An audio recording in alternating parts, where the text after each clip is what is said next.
Bismillahirrahmanirrahim. Assalamualaikum warahmatullahi wabarakatuh. Selamat pagi anak-anak kelas 3D yang salih dan salihah. Semangat pagi anak tangguh dan kreatif. Anak-anak, bagaimana kabar anak-anak hari ini? Semoga anak-anak semua dalam keadaan sehat ya.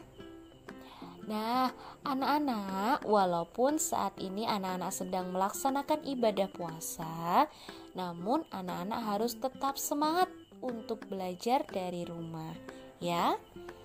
Baiklah anak-anak, hari ini kita akan belajar subtema 2 tentang Aku Anak Mandiri.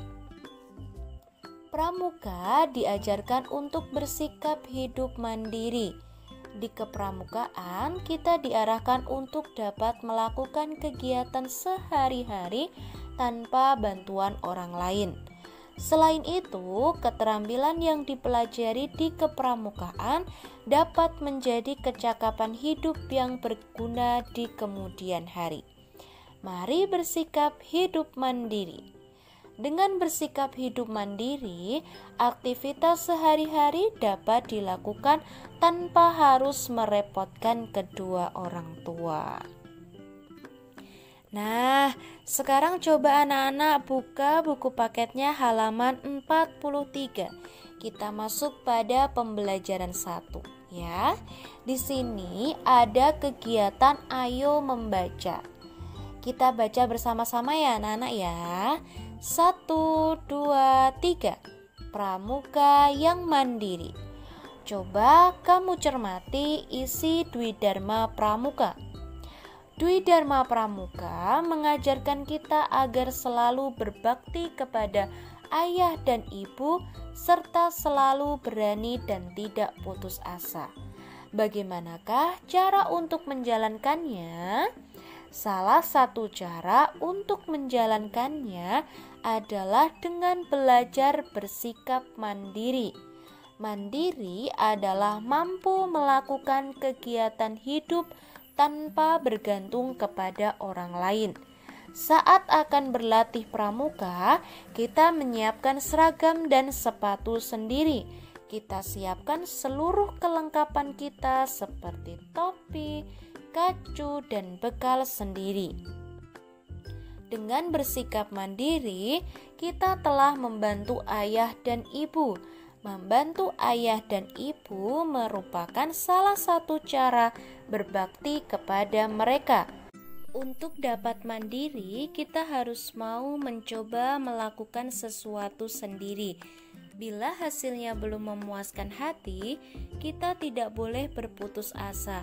Kita harus mencobanya lagi berulang kali hingga berhasil. Nah, itu tadi teks tentang pramuka yang mandiri. Sekarang coba kita jawab pertanyaan yang ada di bawah teks ya anak-anak ya. Ayo jawab. Jawablah pertanyaan berikut berdasarkan teks di atas. Nomor 1. Jelaskan makna dari mandiri. Apa anak-anak mandiri itu? Mandiri adalah mampu melakukan kegiatan hidup tanpa bergantung kepada orang lain. Nah, anak-anak bisa menuliskan jawabannya di samping pertanyaan, bisa juga menggarisbawahi pada teksnya ya. Nomor 2. Apa saja yang diajarkan Dwi Dharma Pramuka? Apa anak-anak? Dwi Dharma Pramuka mengajarkan kita agar selalu berbakti kepada ayah dan ibu serta selalu berani dan tidak putus asa. Nomor 3. Sebutkan contoh berbakti kepada ayah dan ibu. Contohnya apa anak-anak? Contoh berbakti kepada ayah ibu yaitu dengan bersikap mandiri, yaitu ketika akan berlatih pramuka, kita menyiapkan seragam dan sepatu sendiri. Kemudian membantu ayah ibu juga termasuk sikap berbakti kepada ayah dan ibu. Nomor 4, bagaimana cara kita mencoba untuk bersikap mandiri? Bagaimana anak-anak? Untuk dapat mandiri, kita harus mau mencoba melakukan sesuatu sendiri. Nah, itu tadi tentang pramuka yang mandiri. Cukup jelas ya anak-anak ya? Sekarang kita lanjut pada halaman 44.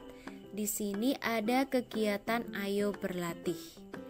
Lingkari kata yang tepat untuk melengkapi pernyataan. Kita coba lingkari bersama-sama ya.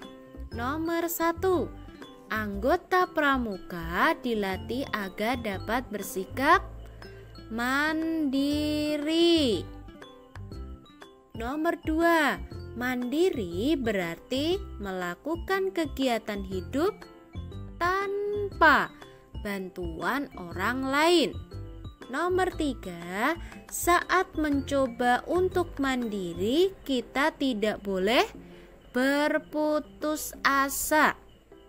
Nomor 4, sebagai generasi penerus bangsa, pramuka harus berani dan kuat. Nomor 5, pramuka harus bermanfaat bagi banyak orang. Nah, sudah dilingkari ya anak-anak ya. Lanjut. Ayo beraktivitas. Apa saja kegiatan yang dapat dilakukan secara mandiri? Berilah tanda centang pada kolom yang tepat. Yuk, coba kita centang bersama-sama ya. Nomor 1, merapikan tempat tidur. Nah, kita centang. Ini dapat ya anak-anak ya. Dapat dilakukan secara mandiri. Nomor 2, memasak sarapan pagimu. Nah, ini perlu bantuan bunda. Berarti ini tidak dapat dilakukan secara mandiri. Nomor 3, mengikat tali sepatu. Dapat ya. Kita centang. Nomor 4, menyiapkan buku pelajaran sekolah. Dapat ya anak-anak ya. Kita centang. Nomor 5, memperbaiki meja belajarmu yang rusak. Nah, ini harus dibantu dengan ayah. Berarti tidak dapat dilakukan secara mandiri. Nomor 6, merapikan rambut. Dapat ya. Kita centang. Nomor 7, menjahit kancing baju seragam yang terlepas. Nah, ini perlu dibantu dengan bunda. Berarti tidak dapat dilakukan secara mandiri. Nomor 8, menyeberang jalan raya yang ramai. Nah, ini juga perlu bantuan orang lain. Berarti tidak dapat dilakukan secara mandiri karena terlalu berbahaya buat kalian kalau menyeberang jalan yang ramai. Nomor 9, mencari kaos kaki yang akan dipakai. Nah, dapat ya dilakukan secara mandiri. Kita centang. Nomor 10, memakai baju seragam pramuka. Nah, ini juga dapat dilakukan secara mandiri. Kita lanjutkan ya anak-anak. Pada halaman 50 di sini ada kegiatan ayo mendengarkan. Dengarkan gurumu membacakan teks berikut ini. Nah, Bu Nisa akan membacakan teks yang berjudul Mengambil Keputusan. Anak-anak dengarkan ya. Murid-murid kelas 3 melakukan permainan sambil tertawa. Hal itu dikarenakan gerakan yang dilakukan ternyata salah. Setelah permainan usai, Pak Guru pun mengajak murid-murid berdiskusi. Gerakan yang salah seringkali dikarenakan murid-murid tidak berkonsentrasi. Murid yang melakukan kesalahan tidak mengikuti petunjuk yang didengarnya. Murid tersebut memilih mengikuti gerakan yang dilakukan oleh temannya. Bila teman melakukan gerakan yang salah, maka murid itu juga salah melakukan gerakan. Hal ini terjadi karena murid tersebut salah dalam mengambil keputusan. Ia memutuskan untuk mengikuti temannya daripada berkonsentrasi dan mempercayai diri sendiri. Mengambil keputusan berdasarkan teman merupakan salah satu sikap tidak mandiri. Mandiri dalam mengambil keputusan perlu kita biasakan dalam kehidupan sehari-hari. Bila akan memutuskan sesuatu, maka janganlah kita melakukannya karena terpengaruh oleh teman. Kita mengambil keputusan berdasarkan pemikiran kita sendiri. Namun, sikap mandiri tersebut harus didasarkan pula pada kebenaran menurut agama dan aturan yang ada. Nah, itu tadi tentang mengambil keputusan ya anak-anak ya. Jadi jangan sampai anak-anak salah dalam mengambil keputusan. Nah, sekarang ayo berlatih. Kita lengkapi bersama-sama ya anak-anak ya.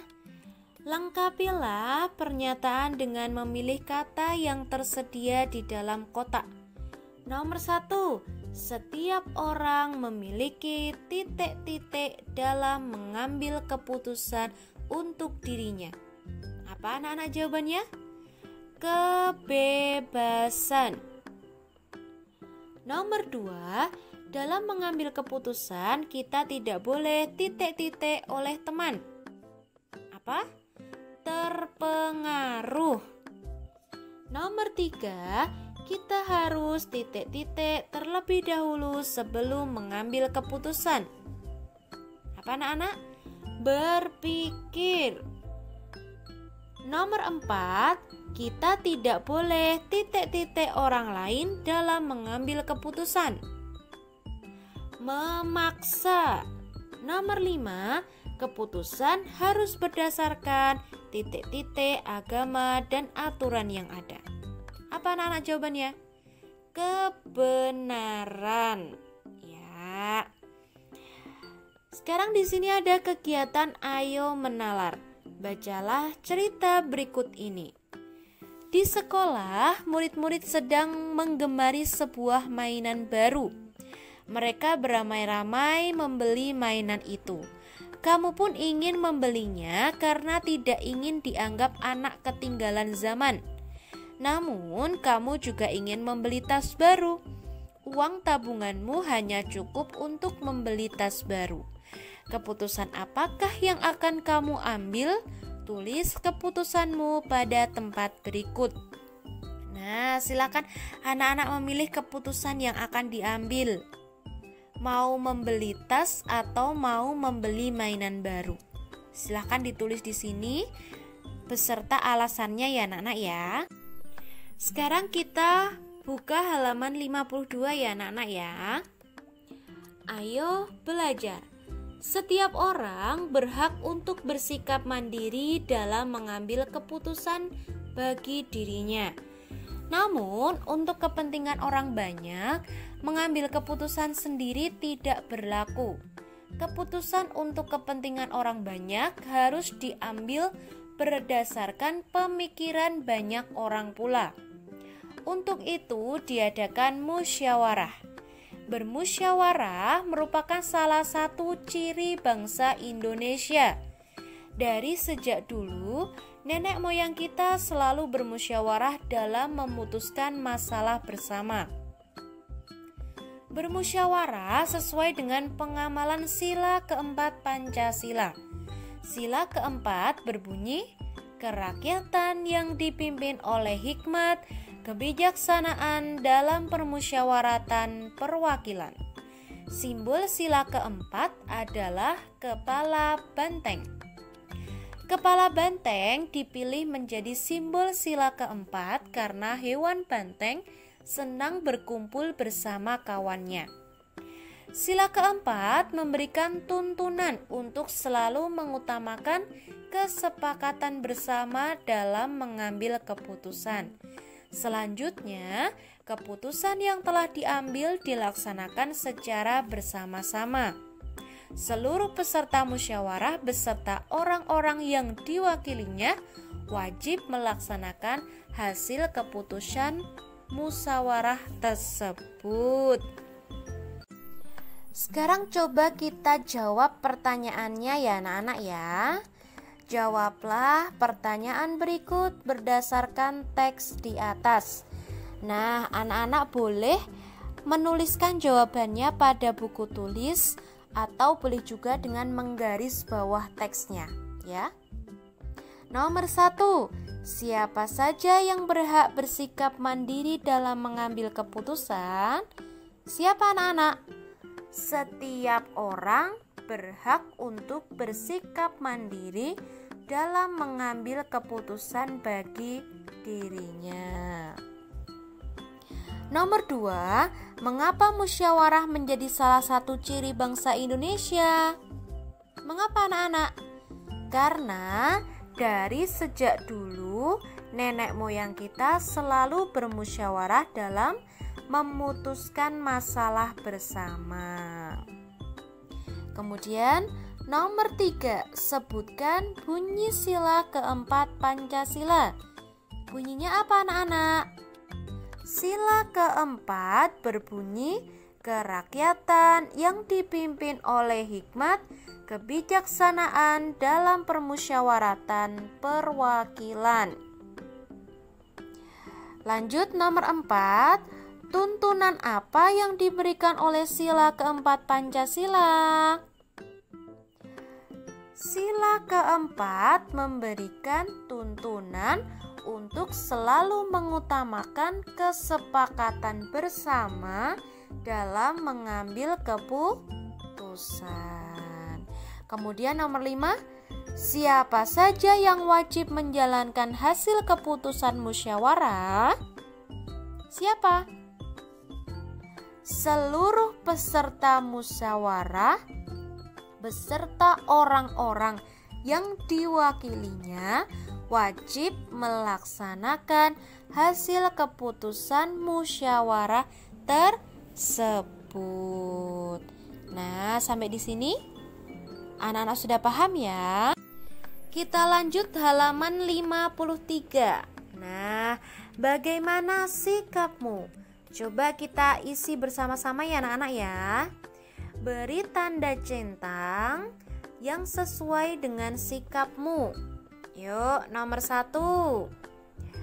Seorang peserta musyawarah mengutarakan pendapat yang berbeda denganku.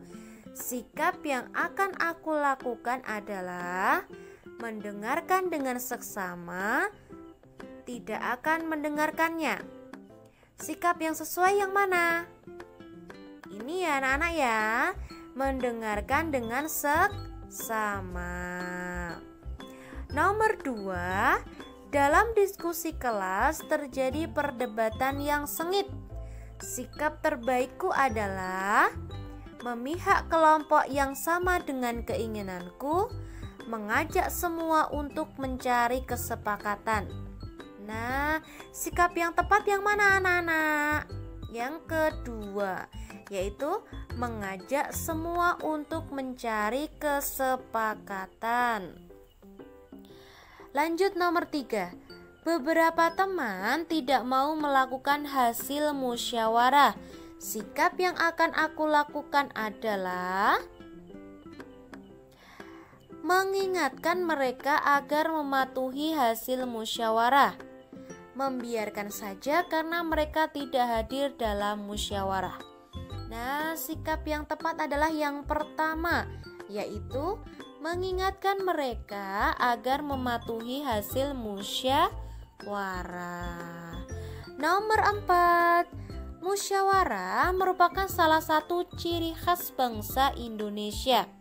Sebagai bangsa Indonesia, kita harus melupakannya karena tidak sesuai dengan zaman modern. Tetap melakukannya agar lestari sepanjang masa. Nah, sikap yang tepat adalah yang kedua ya anak-anak ya. Tetap melakukannya agar lestari sepanjang masa. Dan yang terakhir nomor 5, bila ada yang berbeda pendapat dalam musyawarah, maka harus dijauhi karena hanya akan mengganggu. Tetap dihormati dan diajak untuk memajukan kelas. Nah, sikap yang tepat adalah yang kedua, yaitu tetap dihormati dan diajak untuk memajukan kelas. Alhamdulillah, terima kasih anak-anak sudah mendengarkan dan memperhatikan penjelasan dari Bu Nisa. Sekian apa yang dapat Bu Nisa sampaikan. Bu Nisa akhiri. Assalamualaikum warahmatullahi wabarakatuh.